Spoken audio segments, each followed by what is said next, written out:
Whenever you are ready, Stephen, you can jump in. Are we also recording for me to do minutes? I did not push the record button. I didn't have space on our Zoom account, but I can see if I can make you a co-host. Thank you. To do it there. All right. So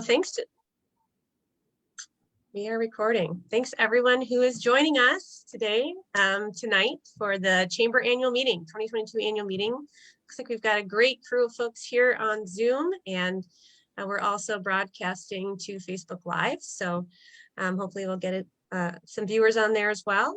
And Stephen Phillips is here to lead the meeting today as our chamber president. So I'll let him do welcome. And I was looking at last year's minutes, and we did do, you kind of welcomed each board member. And then that was kind of the way that they said, I'm here. And then that was how we did roll call. Okay, sounds good.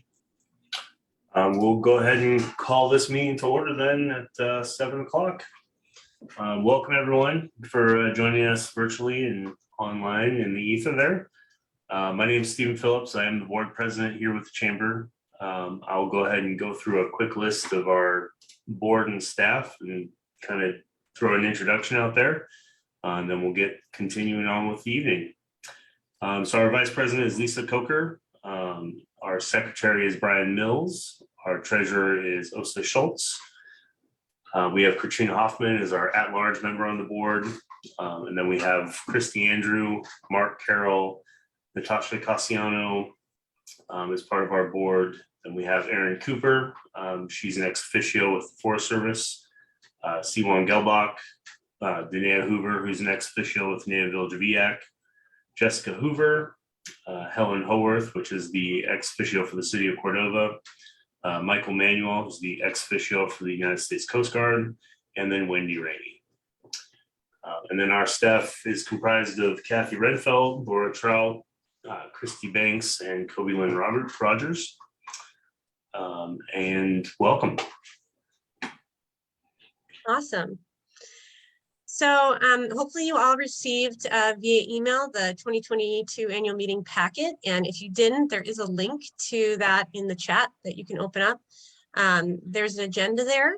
And so the next thing on the agenda is the secretary's report. Stephen, you can call for a vote, or Brian, if you have anything you'd like to add, or Katrina actually wrote last year's notes, but she's not here at the meeting.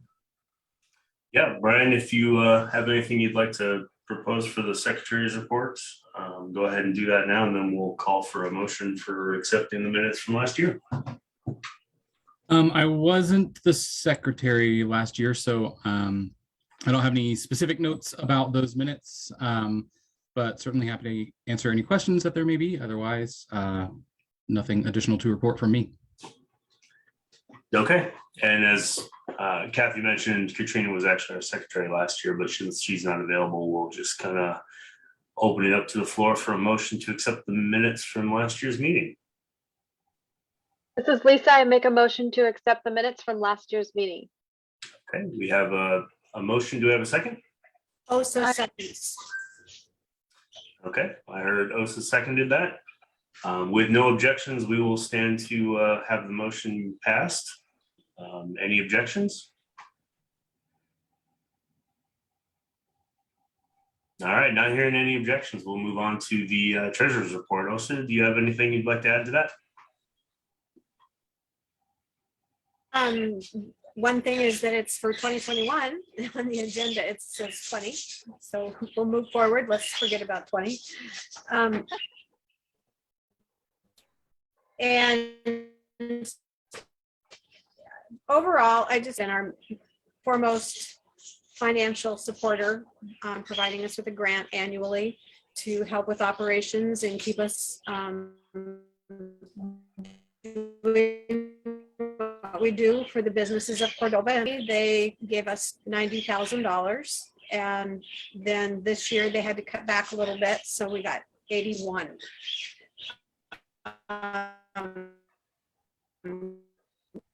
In addition to that, they're doing COVID projects and compensated us, our staff, for their time and shared costs on a lot of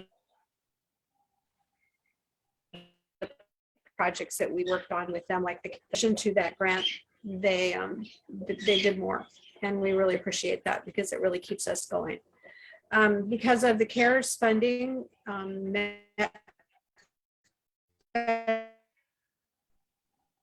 early, as well as the state of made an incredible pitch for getting a wonderful grant for tourism to the tune of $376,000, which supporting inviting people to Cordova within a very short period of time. I'm sure Kathy will elaborate a little bit on that, but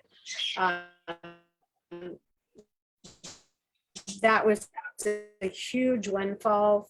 Residents for years to come, having done all that work in promoting our environment and the special things that Cordova has to offer.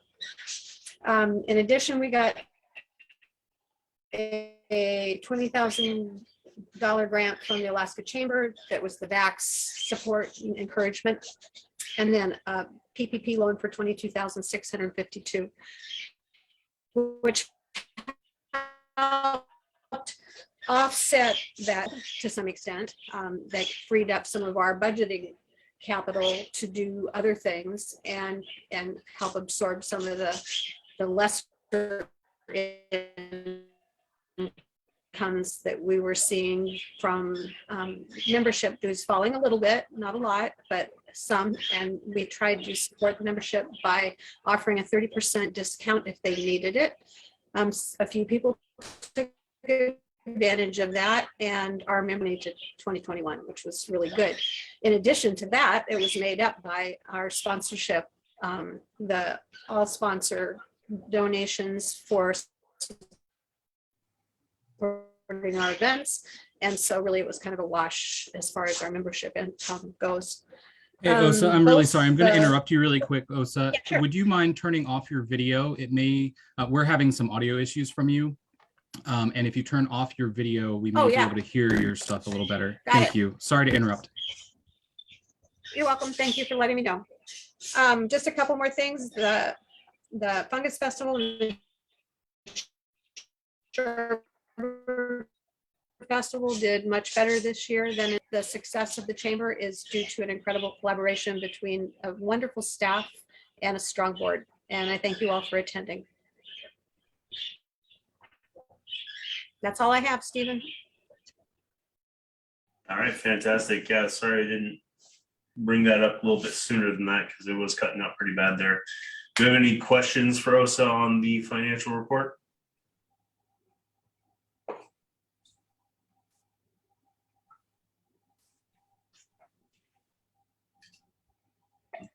Okay, not hearing any, we'll go ahead and move on to the president's report. All right, let me see. I gotta share off my screen here. Oh, of course, I broke it.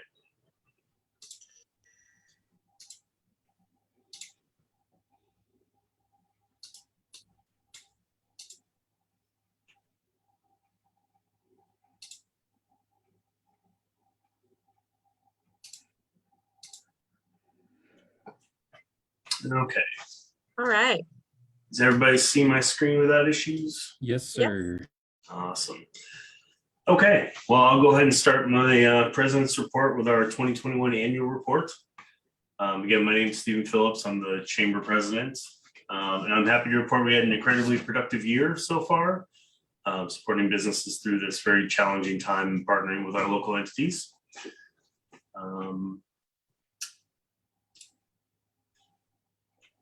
Okay, so the chamber does a lot. Each one of these areas on this slide, these focus areas on the slide could easily create a busy full-time environment for any organization.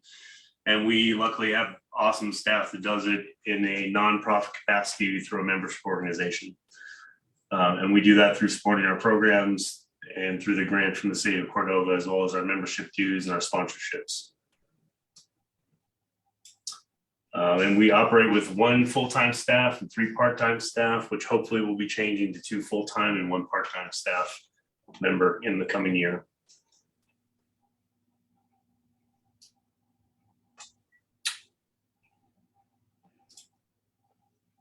All right, by keeping our overhead costs low and collaborating with our partners on shared goals and supporting a focused and multi-talented staff, each dollar we bring in is leveraged to produce all that you see on that impact report in your packet. This year, the Chamber has made significant headway in producing tangible results in the areas that the community needs the most. We represent the businesses of Cordova, yes, but the broader impact of our work inarguably benefits the city and the community as well as the whole of Prince William Sound region.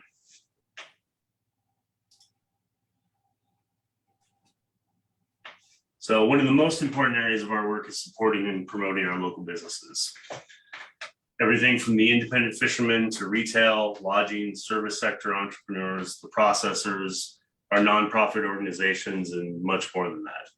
Our staff have taken their commitment to business support to the next level this year, and some of the challenges they face, they've offered the one-on-one counseling, direct support, meaning that we work with the business directly to help solve a problem or achieve their goal. Business milestone events like ribbon cuttings, reopenings, anniversaries, and we're thrilled to report a record $52,000 of local spending as a result of our festivals and events this year.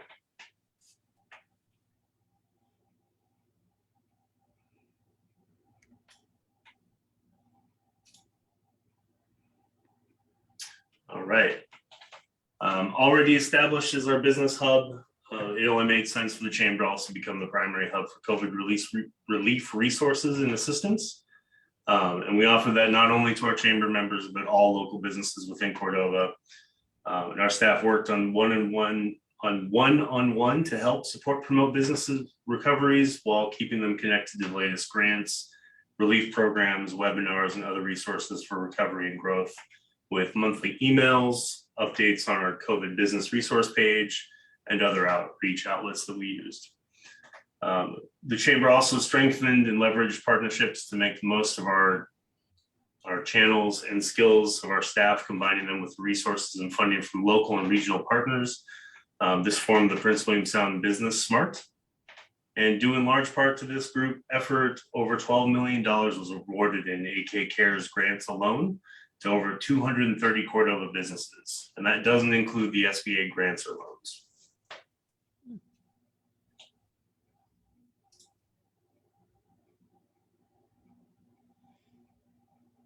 So as well, we attempt to safely transition back towards the life we once knew. The Chamber has continued to offer events that are safe and engaging while benefiting the local economy and quality of life. Celebrating our belated 30th anniversary, our Copper River Delta Shorebird Festival saw its highest participation numbers ever. As we debuted refreshed branding and new hybrid platforms, of the 275 total registrants, 49 indicated they traveled to Cordova for the event. An additional 42 registrants were locals, and others joined us virtually from 1 of 34 states and 12 countries. Hybrid events, which offer in-person as well as virtual participation options, have helped raise awareness and visibility to our events and our community in a big way. But they don't organically offer the same economic impact as in-person events, since attendees are not here in town partaking in local lodging, shopping, and the dining experiences we offer. With this in mind, we put more effort into driving traffic exposure to our local businesses this year by launching the Love Cordova box. These packages, filled with curated items from local businesses, offered virtual registrants a means of supporting Cordova's businesses even from afar. Cordova Fungus Festival was also held as a hybrid event and similarly featured festival-themed local specials, some geared towards in-person attendees and some geared towards the online attendees. So it was great to bring back a more traditional 4th of July event this year and help facilitate Copper River Salmon Jam as a planning partner. Throughout all these events, we took extreme care to craft safety and mitigation plans that protected our community from the virus, while also offering a bit of jovial normalcy. To date, no positive case clusters have been linked to any of our events, and we've received praise from the local and state medical response teams for planning that accordingly. So this winter, we also added the Holiday Bazaar as a chamber event under our holiday kickoff umbrella, which proved a lovely complement to our tree lighting and Moonlight Madness events. And we also put forth our most dynamic Shop Cordova first push to date with our holiday passports totaling $19,000 in activities from local shopping during the holidays this year. With every adapted and redesigned community event we host, our staff has started to perfect this balance between safety, fun, and economic impact. And we're so grateful to the partner agencies and sponsors that allow us to keep offering these events that are so important to the community.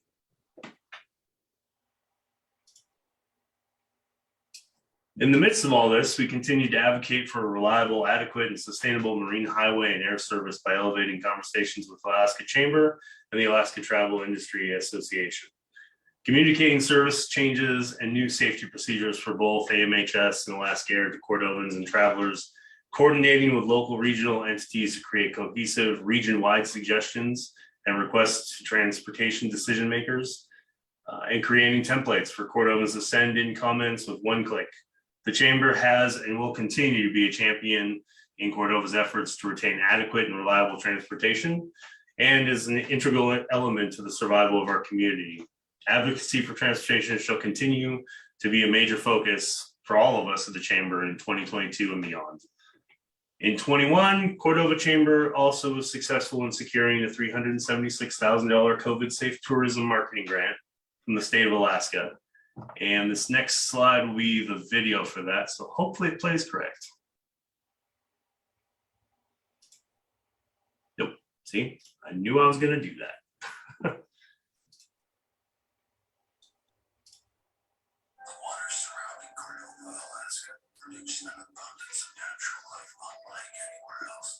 Hey, Stephen, could you pause it?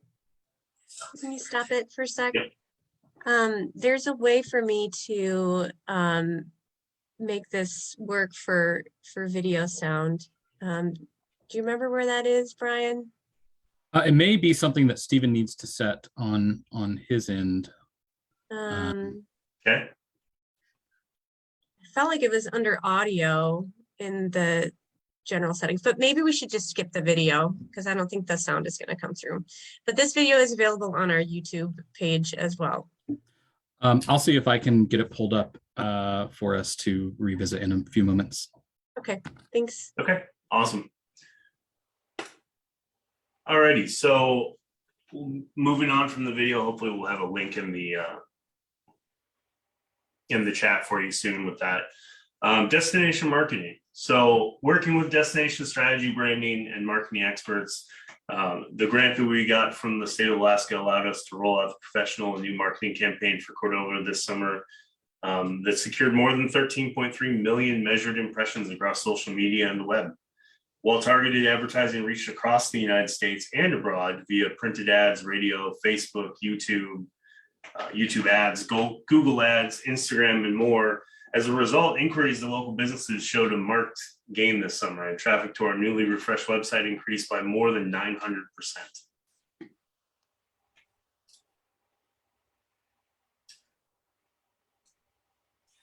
So a new short and long-term destination strategy for Cordova was crafted with the broad-based community stakeholder participation.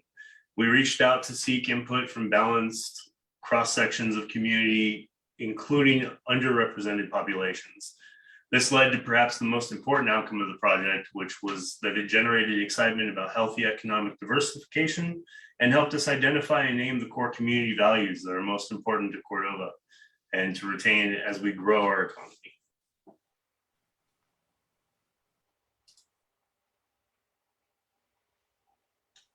While many of the print and digital advertisements were produced, provided opportunities for local businesses to be spotlighted, this exponentially expanded exposure for Cordova is a benefit that is really shared by everyone who does business here. As a local business, one of the easiest ways to leverage our work we've done is to link to our website for information and tips to enhance your customer experiences in Cordova. And if you haven't already, it would be a great first step to like and follow our social channels. In addition to our Cordova Chamber of Commerce channels on Facebook and Instagram, we recently launched a new set of Visit Cordova channels on both platforms that focus on messaging that builds up destination marketing for Cordova. You can tag us on Facebook and Instagram using the @Visit Cordova, and we'll reshare your content to our audiences. It's a simple and free way to boost your business social media profile.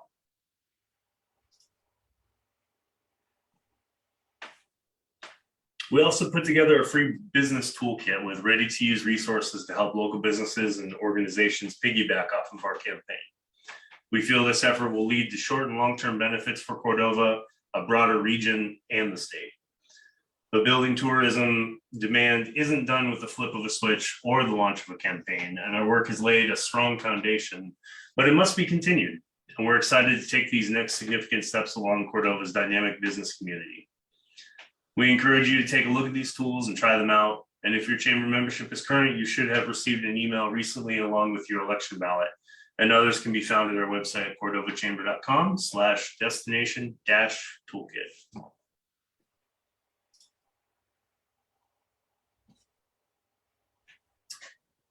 So according to the AEDC's new 3-year economic impact report published in July, the economy will not return to any degree of normalcy until the virus no longer significantly constrains how we do business. While we're not sure yet what that will be, one thing is clear: to work to recover our local economy is just the beginning. In a time when businesses are facing more significant struggles than ever before, the Chamber is here, ready to assist and lift up your local business, encourage them to collaborate and come back better, and giving them real tangible resources and help. We're ready to do the work, but we need your support.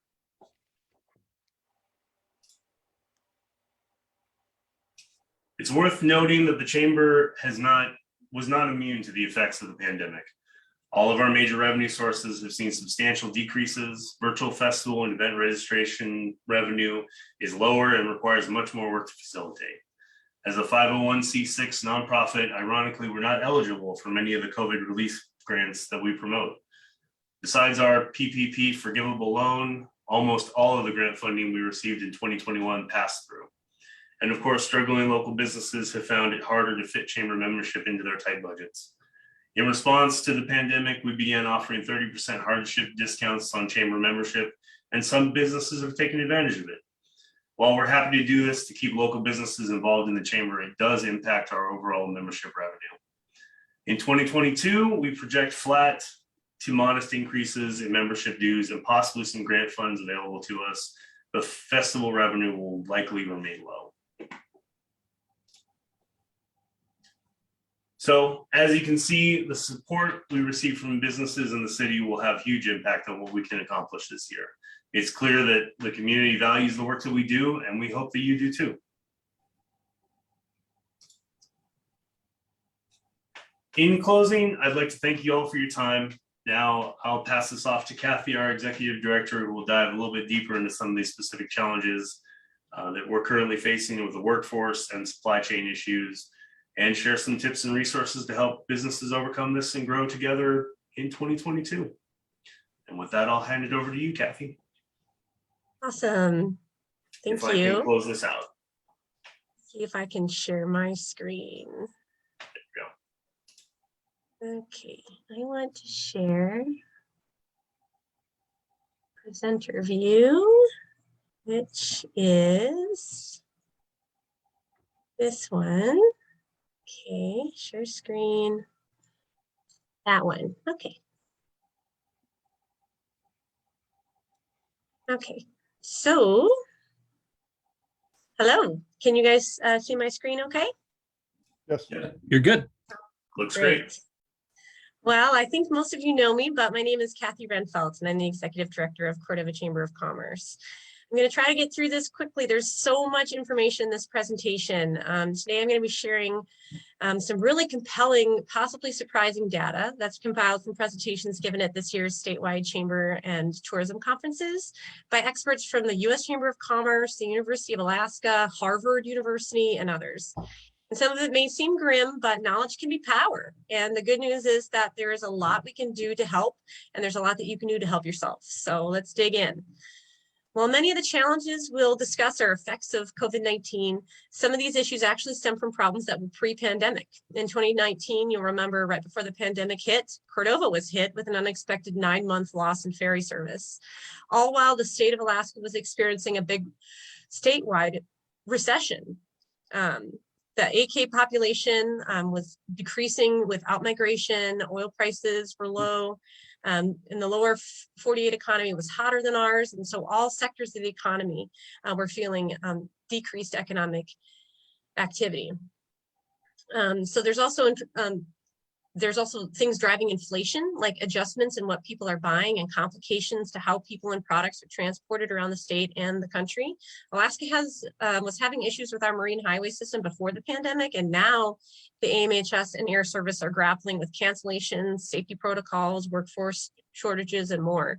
The infrastructure bill that just came through will help, but we will be competing with the rest of the country for the materials, supply, and labor to build out. There are several national and worldwide factors that are weighing on the economy, and these are not expected to cause a recession, but they are keeping us from growing as fast as we can. And they have the potential to create more disruption if we don't get them under control. Inflation has been picking up, you may have noticed. The Federal Reserve, they want 2% inflation over the long haul. And we were right at 2% or below for over a decade, but we are way above that now. We're 5% above that at 7% inflation, and it looks like it's going to keep accelerating. This is caused by a few different factors: the disruption of the supply chain, influxes from the Federal Reserve, and workforce shortages are some of the biggest ones. And so we'll kind of dive into those a little bit more. So starting with the supply chain issues. So there is a supply and demand problem here. Businesses can't get the products that they need to sell to meet the demands of buyers, and it's having a bigger impact on certain industries. One example is used cars. Used cars has gone up 50% from last year. Basically anything that's in tighter supply, the cost is going to go way up. As a nation, we're also facing short-term bottlenecks in production and some logistics issues because we're now moving more volume than we ever have before. And part of this is because people with higher income and more savings are buying more. Also, it's just changing needs. A lot of us are living our lives differently than we did post or pre-pandemic. We're doing different things for our health. We are doing virtual jobs or education that require more things. The cost of producing things is also increasing. In the first graph on the left, you'll see this. Alaska is a price taker, and so we are affected by what happens in the lower 48. So some of this is driven by labor costs and changes in productivity as well. As we discussed with used cars, we are also looking at many commodity-specific shocks. Another example is lumber. The demand for construction has gone up, and so that has an effect there. Also, inpatient and outpatient healthcare, you can imagine, is having some shocks and being affected, and so is the cost of petroleum. These are all kind of weird COVID shocks, and a lot of these individual shocks are not just a matter of things are bottlenecked and nothing's moving through the ports. That's a misconception a lot of people have, but that graph on the right, you can see that most major US ports are actually moving a larger volume than they ever have before. So things are moving, it's just that we're buying a lot more. These are signs of a positive movement in demand, and that's having an impact on Alaska locally. Kathy, I'm going to be Mr. Interruption again. I am not seeing that the slide has advanced. Which one are you on? I see today's challenges and how to overcome them. Anybody else having that issue? Yes. Yeah. I'm That's gonna yes, try. we're I'm on to. gonna stop the share and we'll try again, okay? So share screen. Audience view. That's because that one hasn't advanced for some reason. Okay, is it caught up now? Got it. Great. Okay, cool. So so things are moving through the port. The cost of making things is going up. We're buying more, basically, is what's happening here. So did your slide just change, or are you still on the last slide? It should say Federal Reserve. Very strange. Yeah, it's not. It still says supply chain and logistics. Okay, so let me see. Oh, now I see Federal Reserve. Okay, So I'll kind of keep that, I'll try to keep both windows open here. So inflation is also being affected by the fact that the Federal Reserve added a lot of liquidity into the economy to try to help us bounce back. You know, they were giving away a lot of money.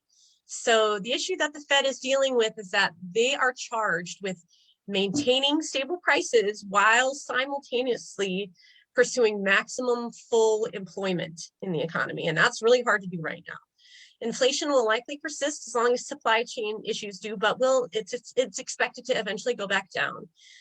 Probably not back down to the 2% that it was before, but likely it'll land between 3 and 4% in the next few years. That's what the economist experts are saying. So the big takeaway here is that the national economy is vulnerable to the virus, and Alaska is a small open economy at the mercy of the national and global trends. When there's closures overseas or there's limited supply of specific parts and pieces, that has a big effect here.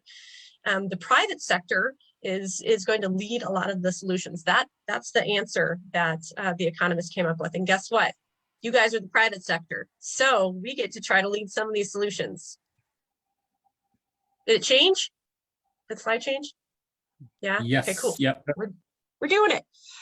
Okay, so this is something I think a lot of you are going to want to hear about. The workforce issue. So another major issue is the workforce shortage. We'll explore here some of the issues that are causing this. First off, people are still fearful about contracting the virus, especially if they have people at home that are high risk.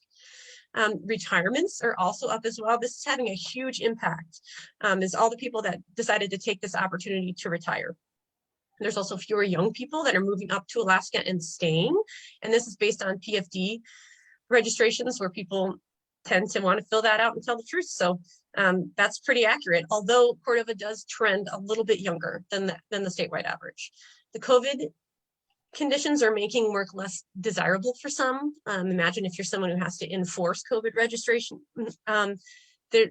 Rules on people, or if you have to space out from your coworkers and you didn't used to, or if you have to wear masks now and it's uncomfortable, or if you're just not comfortable being there on the front line anymore. At the beginning of the pandemic, also people with jobs were not quitting because they weren't sure what the job market was going to be like. But now we're back to normal quit rates, and it's really turning into an employee's market. There's also problems with child and dependent care. Even school-age kids are being sent home from school because they were a close contact. We all know how that can really become a problem for parents that are used to being able to both be in the workforce full-time. Wages are going up, and this is not temporary with wages going up. They're sticky because you can't pay somebody less after they've worked for you for a while. This whole argument about the $10 minimum wage, that's basically over because it's very hard to get anybody to come into work for under $15 an hour these days. Government benefits were very generous until September. Alaska turned it off early, and research shows that unfortunately that did not help. It did hurt consumer spending though. Average wages have increased and they're back up and higher than ever now. Aggregate savings are enormous right now, and that's what this graph shows. And so people have more money in savings, and so they feel safe staying home longer before they get back into the workforce. There's actually also a cultural shift happening. During the beginning of the pandemic, when all the students were, the schools were closed and kids were taking school from home, and parents were sent home from their office to work from home or to take time off, parents kind of got a taste of what it was like to be at home more with their families, to be more involved in their children's education. And some of them have decided that they don't want to lose that. There's also more jobs in the gig economy that are opening up. There's big growth there, like DoorDash, Uber. That might not be so popular here in Cordova, but that might be taking workers who would normally come up here and keeping them where they are to do the jobs that they want to do, where they can pick where they want to live and pick the projects they want to work on and pick the days they want to work and the times that they don't want to work. This is called the LLC-ification of the economy, and people are really getting in on that. Also, people who maybe had something that was like a side gig or like a passion project before, maybe they've taken this time to see if they want to invest in that and grow that and try to start their own business. Now we're going to start talking about the hidden workforce. Now, these are not people hiding from work. Rather, these are people that are workers that are hidden from the view of potential employers when employers are going out in the market to find talent. So if you see this chart, gray, that's the long-term or very long-term unemployed. They could have medical conditions that keep them home. This is the smallest and most difficult portion to get back into the workforce. And so we're just going to take that out and focus on the other two. The teal, the recently retired, they're inactive for some other reason. The majority of them, they want to work, but there's something barring them. So the biggest reason is that they want to work, that they're already working, they want to work more hours, but they can't for some reason. One of the reasons is that maybe they can't not work part-time to look for a full-time job or to go back to school to develop new skills. Maybe they have care obligations for children or disabled or elderly family members. Maybe they have health problems. This could be anything from mental health issues to physical challenges or even severe allergies or light sensitivity that triggers depressive episodes or migraines. Is my slide changing? Is it keeping up? Is it looking good? Okay. Yep, you're good. So who are these people? There's multiple large categories. Maybe they're people who have some high school or some college, but they don't have any formal training. Some have health issues like we just talked about. Some have relocated recently. You know, if you just moved, you probably have a lot of other obligations in your household to set up and get your children comfortable. Maybe one spouse will work and the other will attend to those needs first before joining the job market. Veterans, we're going to talk more about that on the next slide. Maybe there's someone who has no work history at all. That doesn't mean they don't have skills or abilities. Maybe they're recently retired. Maybe they're so disadvantaged that they don't have reliable transportation or they don't have access reliably to the internet to look for jobs.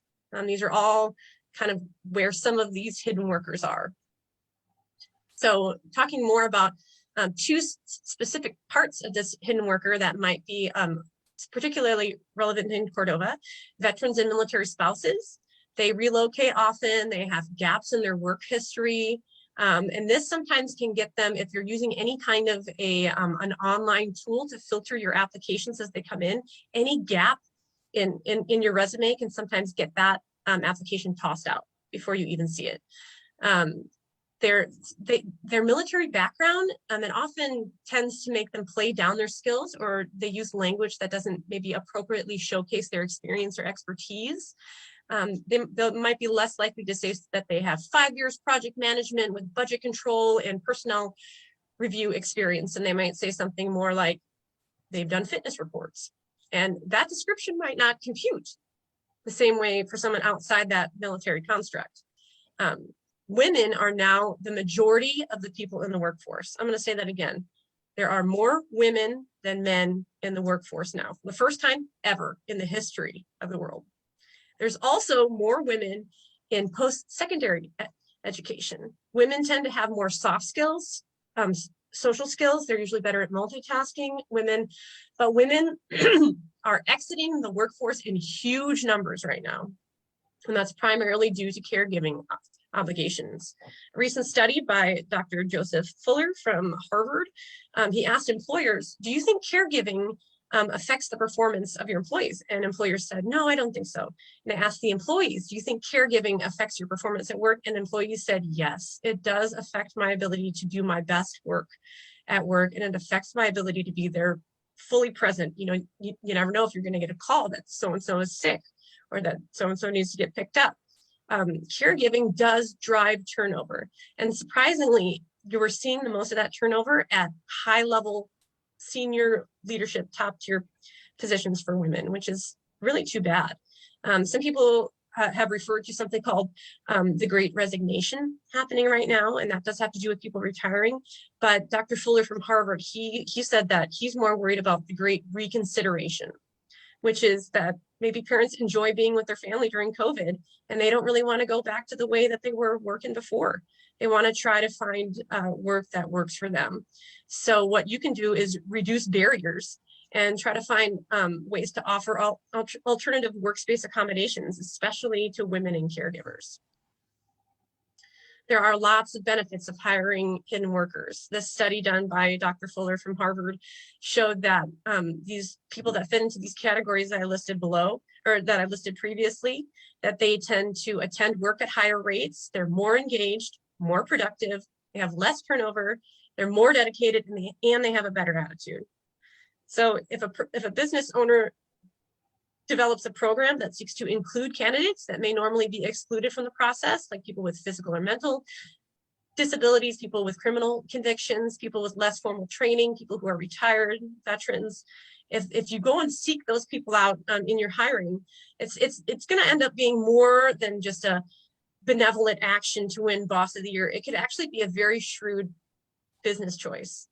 So that's one reason. So now we're going to talk about, I'm just going to keep plugging along here. Now we're going to talk about how you can help yourself. We talked about the challenges, and now we're going to talk about how you can help yourself. And the first thing I want to talk about is culture, company culture, your business culture, your organizational culture. And it can be the difference in the longevity and loyalty of your employers. Let me tell you something. Culture in a company exists whether you consciously create it or not.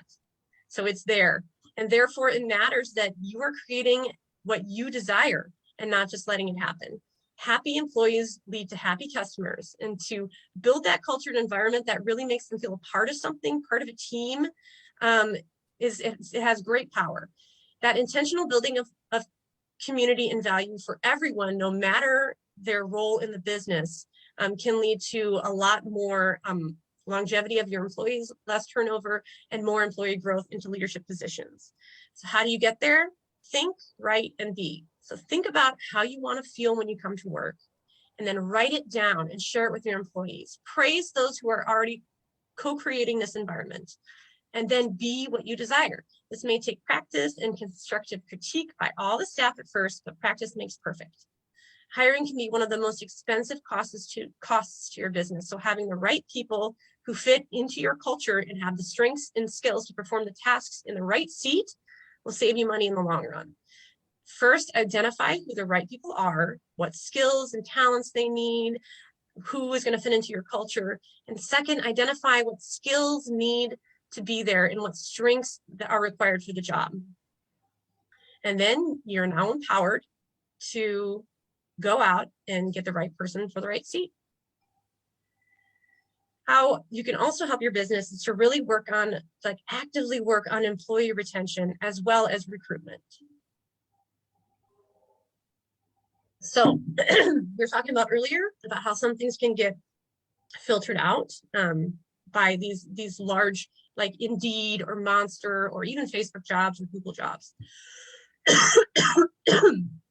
So if you're using any kind of search platform like that for jobs, I encourage you to go in there and make sure that you don't have any filters turned on that don't need to be there. If you can turn off the filter that looks for gaps, turn that off. And then also look at your job descriptions in your job posts. Don't just recycle them, but actually look at them and take away anything that doesn't need to be there. So if there's a skill or experience or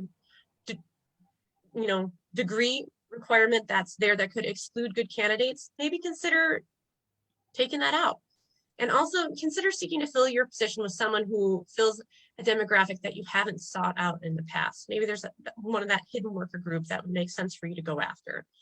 Think outside the box when recruiting. Now that you are clear on your culture and your ideal employee, go where that person would be spending time and connect with those who are there.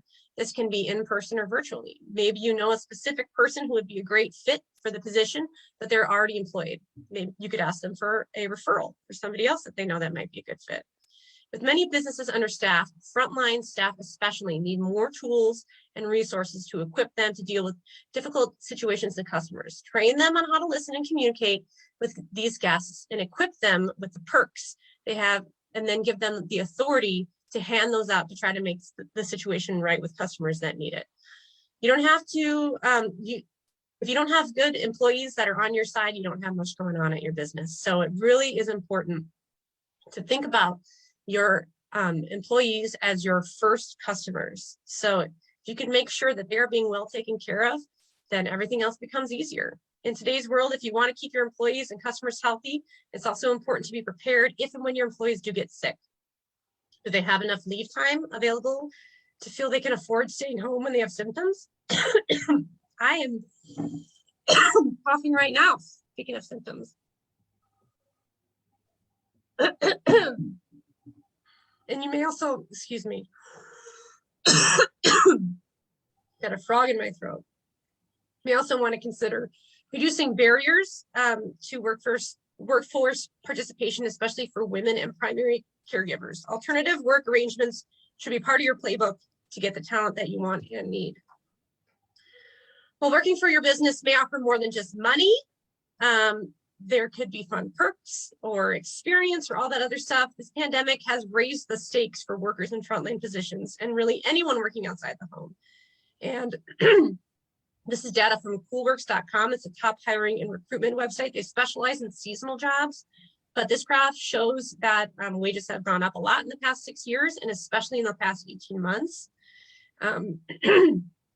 Alaska's in blue and the yellow is the US. And on the left, you'll see average wages for specific seasonal positions in the state of Alaska. 17 an hour for a line cook, 16 an hour for a housekeeper, and 21 an hour for a supervisor of customer service.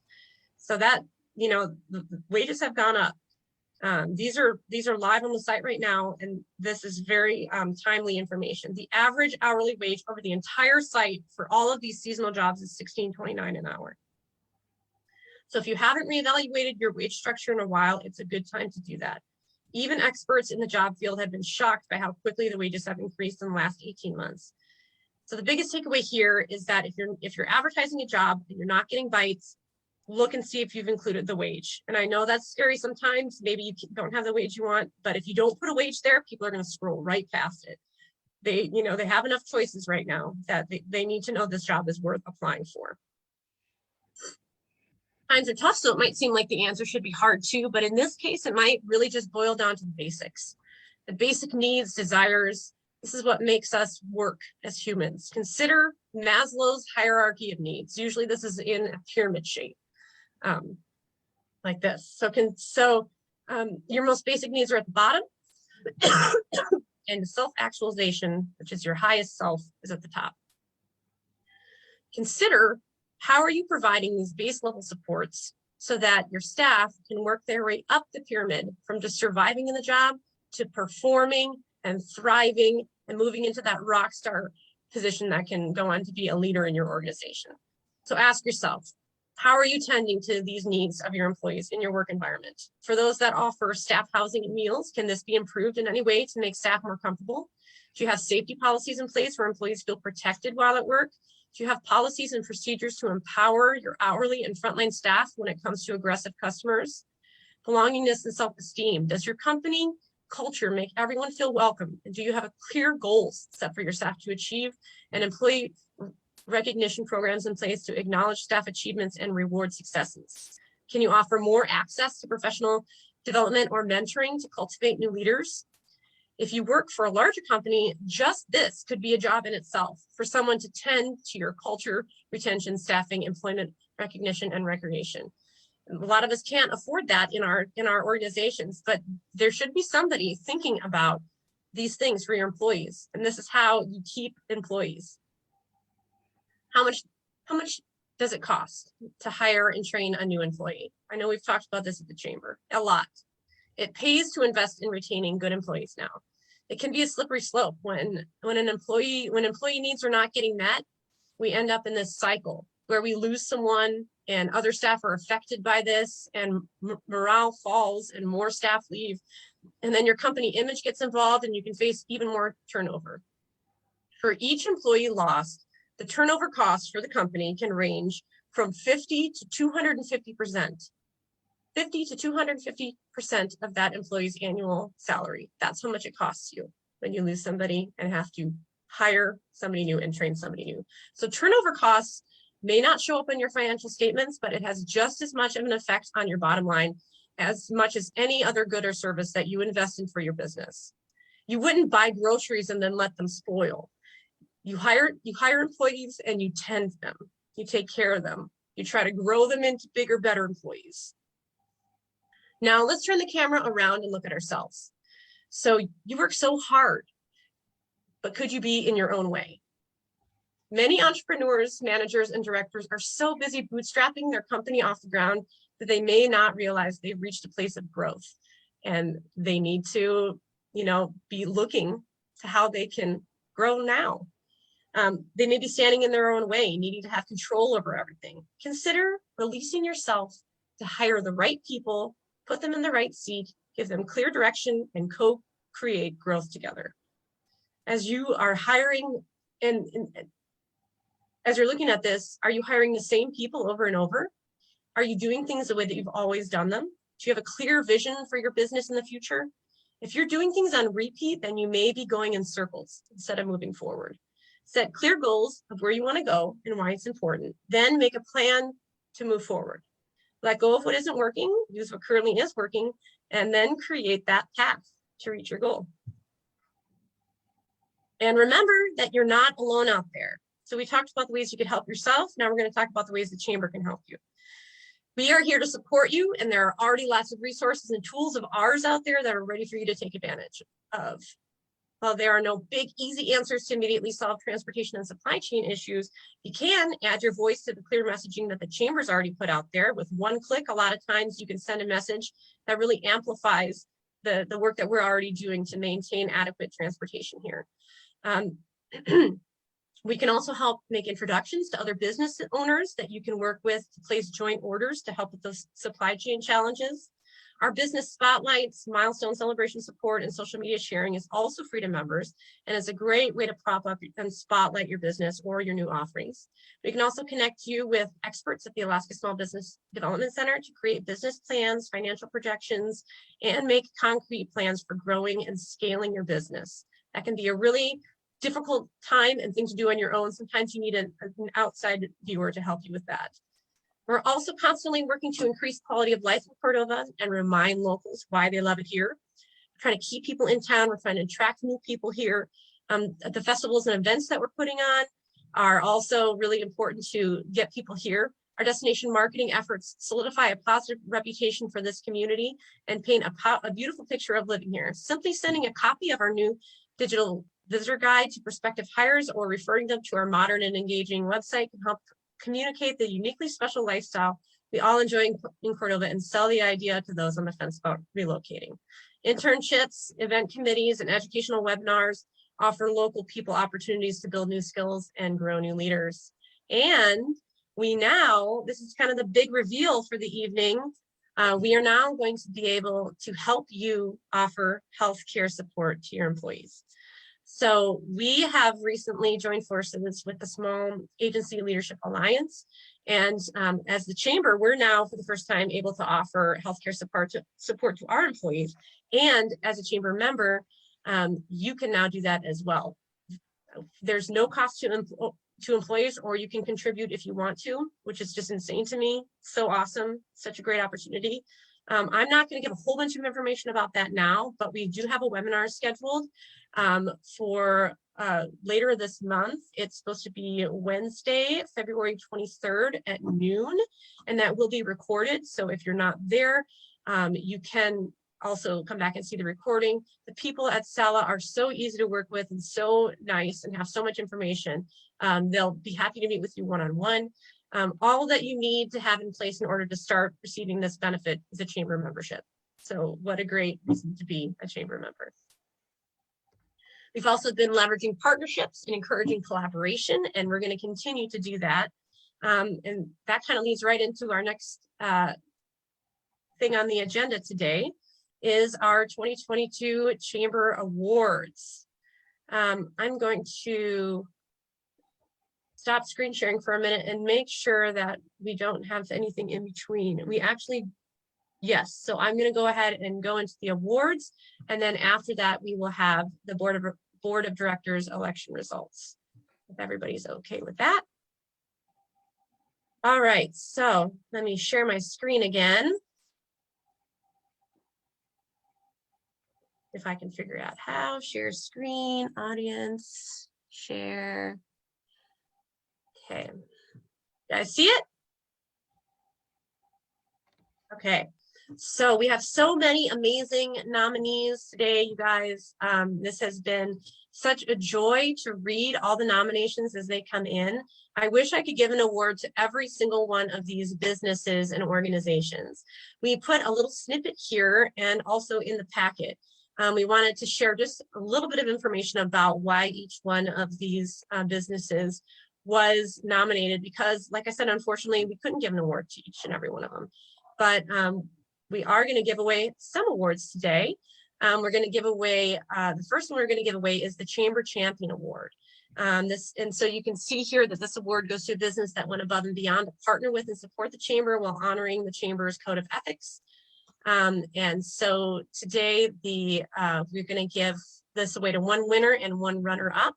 And so the runner-up, I'm just going to explain what they did and then who they are. So this organization has really stepped up their game in the last year or two to really work to enhance the economy of Cordova. They've done a great job of partnering with the Cordova Chamber of Commerce, working together with us on joint projects, collaborating on grants so that we could bring in a business support specialist. And through their efforts leading the Prince William Sound Business Smart Group, we were all able to bring in a huge amount of money to local businesses through the AK Cares and SBA programs. So I'd like to just congratulate the runner-up for the Chamber Champion is Prince William Sound Economic Development District. So congratulations to them. The winner of this Chamber Champion Award, they continuously took steps to help with anything that we needed at the Chamber. Every time they would see us, they'd ask us what they could do for whatever projects we were working on, and they do their best to participate in our local specials and really support the Chamber in a lot of projects. So the Chamber Champion this year is AC Value Center. So thank you so much, AC. All right. Next, we're going to do the business excellence. This award goes out to a business who demonstrated all around excellence in business.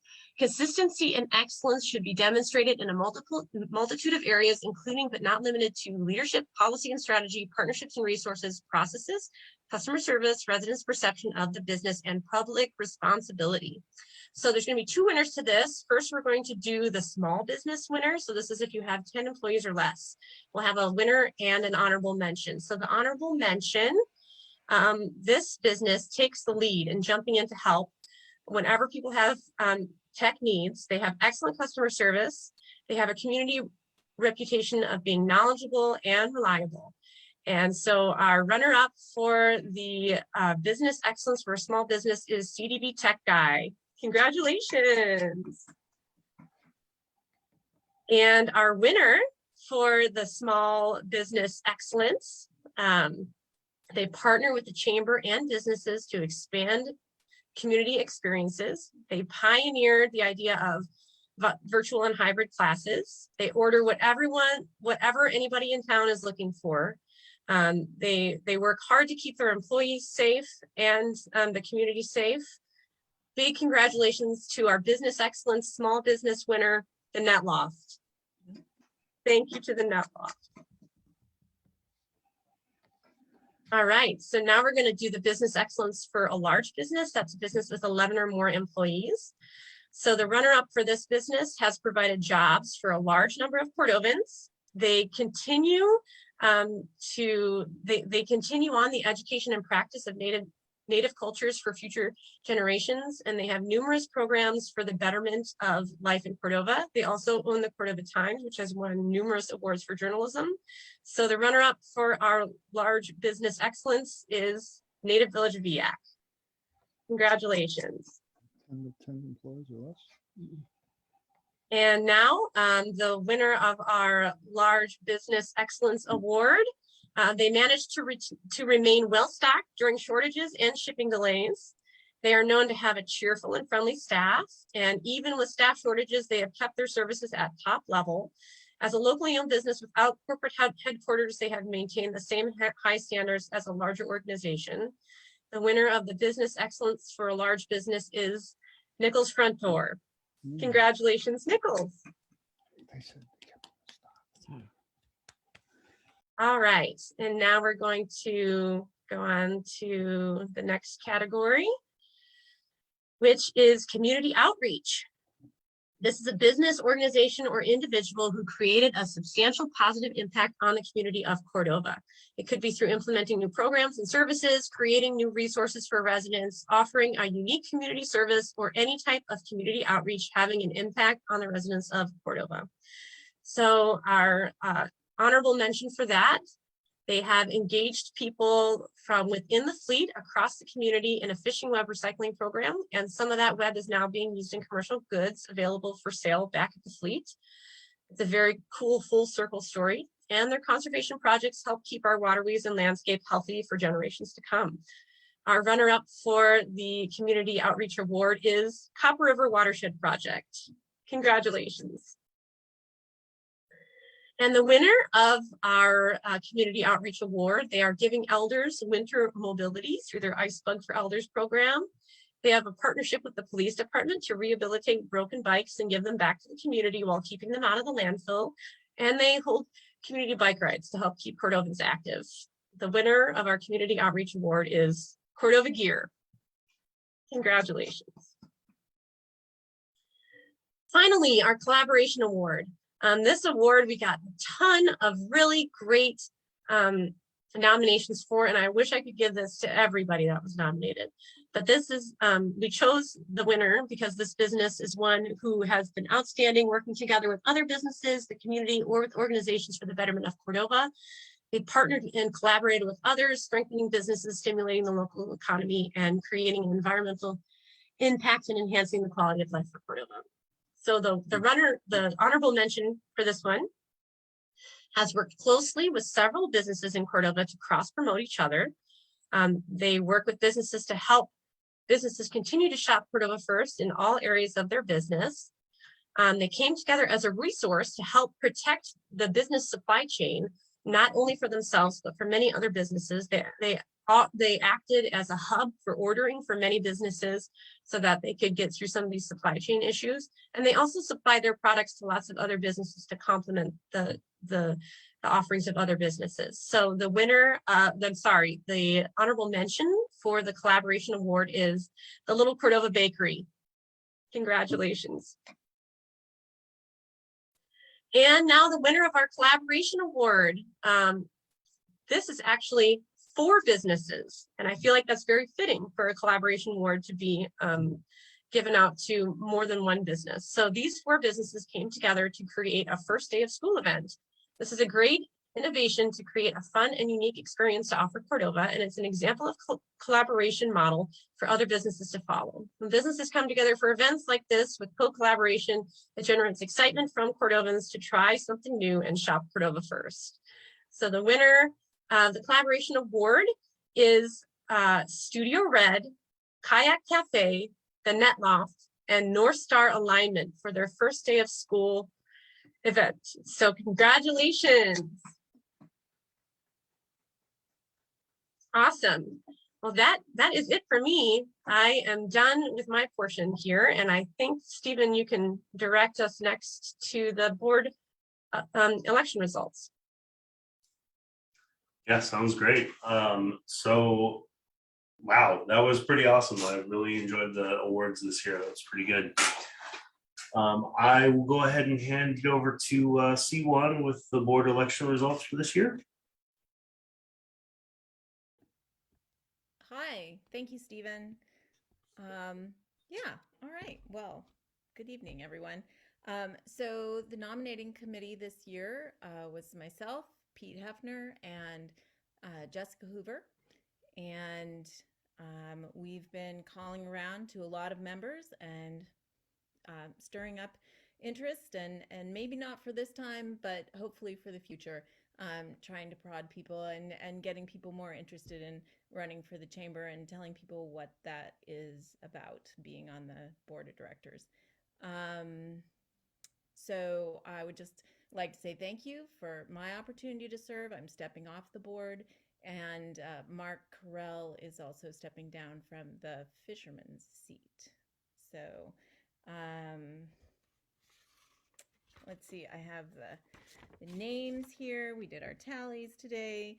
We got together and counted up the ballots. So thank you, those of you who turned in your ballots on time and dropped them off to the chamber or put them in the mail. That's a really important process. Even when, we're just filling the number of seats that we've got, it's just really important to have member participation. So thank you for those of you who did that.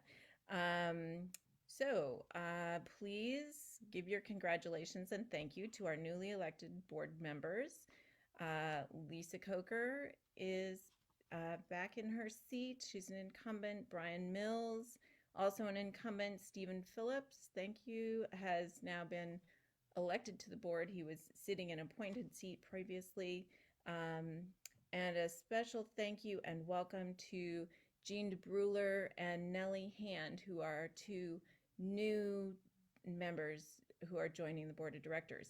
And I would point out that Nellie is taking the fisherman's voting seat on the board. So that's great representation there.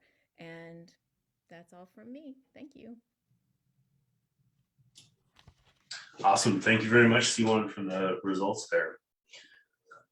Moving on through our agenda, we have member comments. Would anyone like to throw a comment out there? If you wouldn't mind clicking the button to raise your hand, and I will call on you so we can kind of do that in an orderly fashion.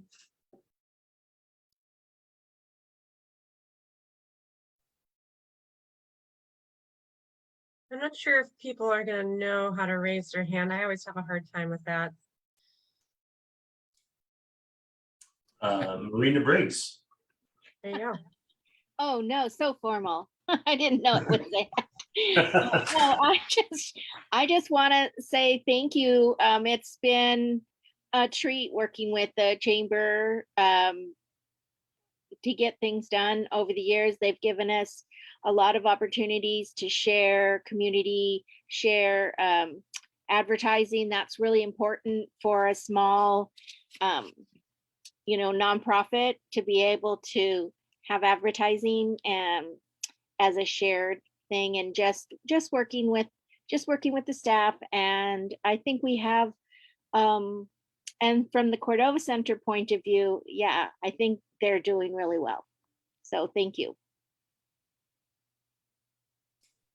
Excellent. Thank you very much. Anybody else have a member comment they'd like to share?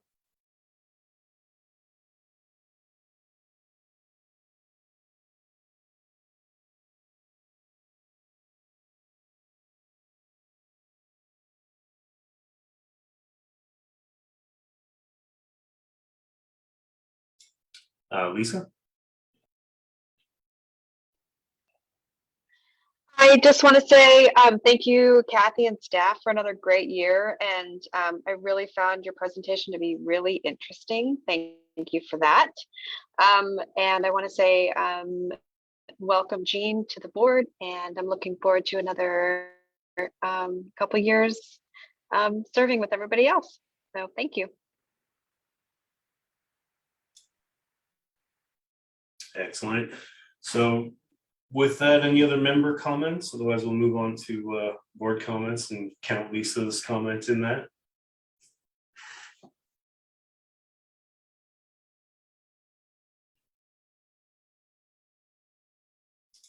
Okay, Brian, do you want to throw out a board comment? Before I do, I saw that Kate Laird had a hand raised, so I want to give her the floor first. Go for it. Yeah, just quickly to say, Kathy, that was the best economics lecture I've ever heard. That was really fabulous. Thanks for that. Thank you. Any other member comments before I hand it over to Brian there?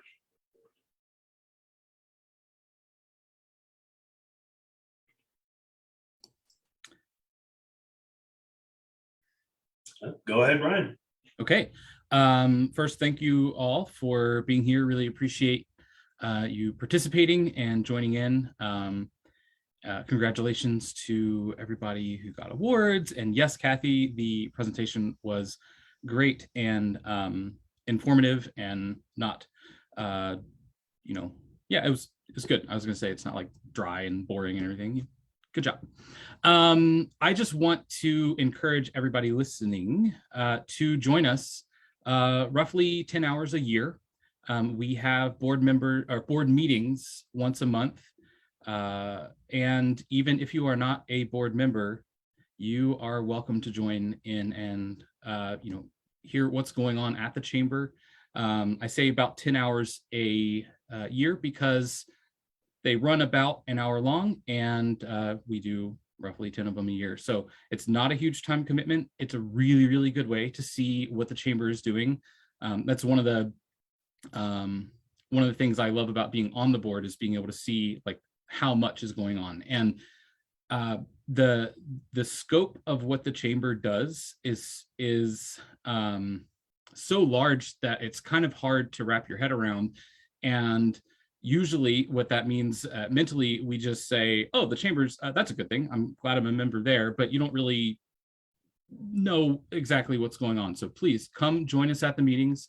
They are currently occurring via Zoom, and they have done very well with that for a good long while. So it's convenient for you to join in or listen in. And yeah, just really, really appreciate what the chamber does. And I don't know, it's a really great way for you to see what your chamber is doing for you and the whole community. And I think if you come and join us, you will be surprised at everything that gets done through the chamber. I just really appreciate so much what it does, and the funding that the chamber gets is important. And I just want to say that, you know, anything that we get is multiplied in countless ways by our incredible staff and the cooperation of the membership, the board, everybody.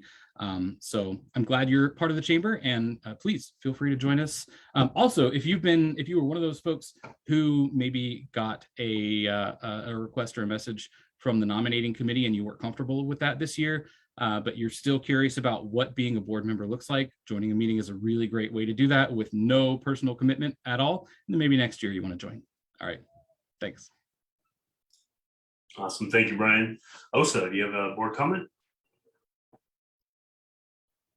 Oh, I'd say Brian covered a lot of it. That was great. I agree. The more you know about the chamber, the more value you see can be accomplished with it. And that's why I got involved, oh my gosh, like 3 decades ago. And it's you have your finger on the pulse of the community, and it's a way to not be a council member but still be involved and do some really positive things for the business community as well as the whole community at large. And I've enjoyed it a lot myself, and thank you everyone for attending. And Kathy, yes, it was very great Excellent. Thank you, Osa. presentation, and congrats. Sorry, I cut you off there. Natasha, do you have a board comment? Sure, I agree with Osa about keeping your finger on the pulse of what's going on in Cordova. And that's one of the great things about being on the board. And for my business, that's really important. I want to thank the staff and Kathy for all that they do, because it does make a difference to all businesses and all community members in Cordova. So thank you.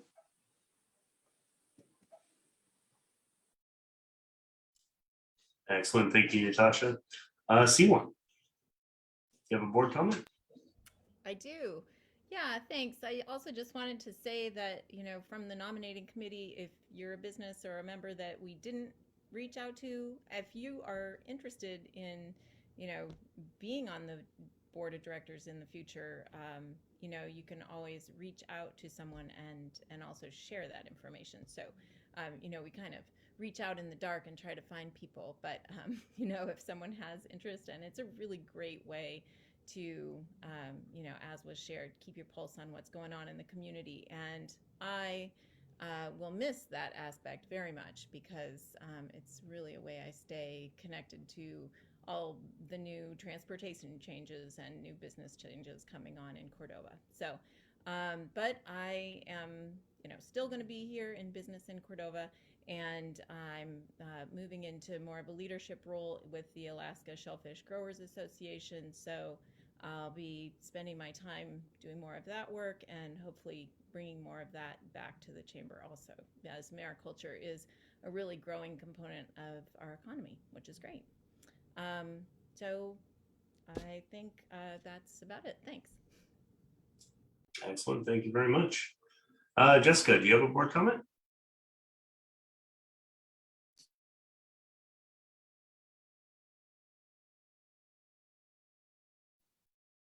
You're muted in case you didn't know, Jess.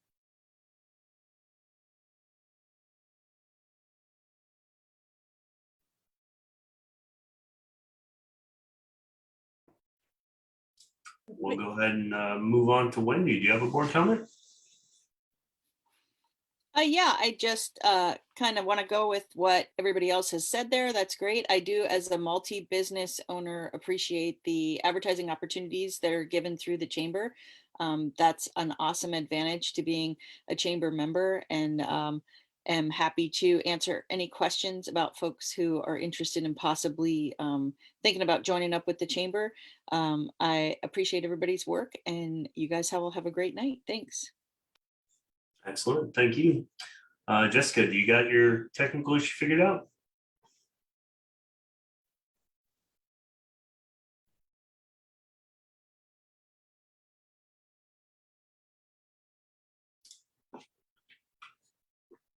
Okay, unfortunately, she's probably still having an issue there. Aaron, do you have a board comment?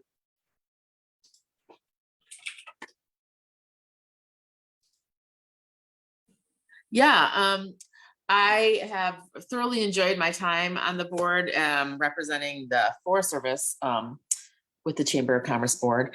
And I really have, I'm always so impressed when I attend these presentations, because I think every person learns something, and these guys have done their work, and I think they are really, they do a lot to support Cordova and support not only the business of Cordova, but the people living in Cordova and the experiences people have, and that sharing of ideas across businesses and organizations within the community. They're a real a meeting place for all different types of organizations. So I can't state enough how professional and wonderful the chamber staff is. So what a great job, and keep up the good work.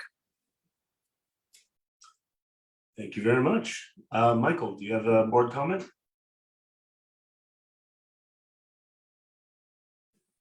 Nothing from the Coast Guard this time. We had last year was a long, I guess, listen. Last year was a unique time for us. We spent a lot of time at the dock in Cordova, and then we went to a maintenance period out over in Seward. But coming up this summer, we should be here most of the year, and looking forward to a good summer. Fantastic. Thank you very much. Kathy, would you like to throw out a final comment there? Yes, thank you. I just want to say a big thank you to the Chamber Board, especially the Executive Committee. That's Stephen and Lisa and Brian and Osa and Katrina. There's a lot of times that I reach out to you guys just for a little bit of feedback or a little bit of guidance, and I just really appreciate you being there. And then the board in general, those of you that are active in your board seats, that makes such a huge difference. And I appreciate everything that you can do. Just to add on to what everybody said about joining the board, there's also opportunities, if you don't want to join the board, to join committees. We have lots of committees. We have a transportation committee, an economic committee. We have a committee for pretty much every event. So Shorebird Festival, Fungus Festival, Holiday Kickoff, 4th of July, Cleanup Day. So there's ways to get involved that don't involve a year-round commitment. So that's an option too, and I just encourage you guys to consider participating in some of those committees as well. And then I also really wanted to give a huge thank you to my staff. So Laurel Trott has been our rock. She's our office manager and has been with us for many years. We're so grateful for her, and such an important part of the team. And Christy Banks has been our communications and events coordinator for the past year. She has helped us just take our events to the next level. She's always thinking a step ahead. I feel like everything I entrusted to her, she made better. And I'm just so grateful for all the work that she did to help us move forward. She is transitioning to a new job at Cordova Telecom Cooperative, which I'm super happy for her, but very sad to see her go. And then Kobe Lynn Rogers, she was actually the brain behind some of those slides. And I tried to give her credit on some of those because she's just got so much knowledge and information and heart for this sort of thing. And I just feel so lucky to have had this team this past year, because we have moved forward in the middle of pandemic, in a year where I had a new baby and I couldn't give 100% every day. These girls picked it up and they took it across the finish line more times than once. So grateful for these girls. I'm going to cry because I'm going to miss them so much. I get to keep Laurel, but I'm losing Christy and Kobe Lynn. Kobe Lynn got an amazing opportunity with 60 North. And so we are we've combined those two positions, those two part-time positions, and made them into one full-time position where we can offer a nice benefit package with it as well. So we're in the process of trying to fill that position right now. So just so grateful for the time I did get with those people. I know I shouldn't be greedy to try to keep them, because they're going to just do so much good work for the community in their new roles. And I know that no matter what happens, I'm going to have two super solid chamber advocates out there doing good work in the community. So super grateful for that. And just want to thank you all for being here. It's so encouraging to see so many faces on the screen, so many names on the screen, so many of you cared to be here tonight. And lastly, I just want to say how lucky I feel to live in a community that has so many amazing businesses that people took the time to write into us to nominate them for awards. Even if you didn't win an award, just take heart knowing somebody took the time, and sometimes more than one person took the time to write in about you and to tell us how much you rock. So congratulations to all of you, and thank you so much. All right, thank you, Kathy. I definitely cannot follow those amazing comments, so I will keep mine short and sweet.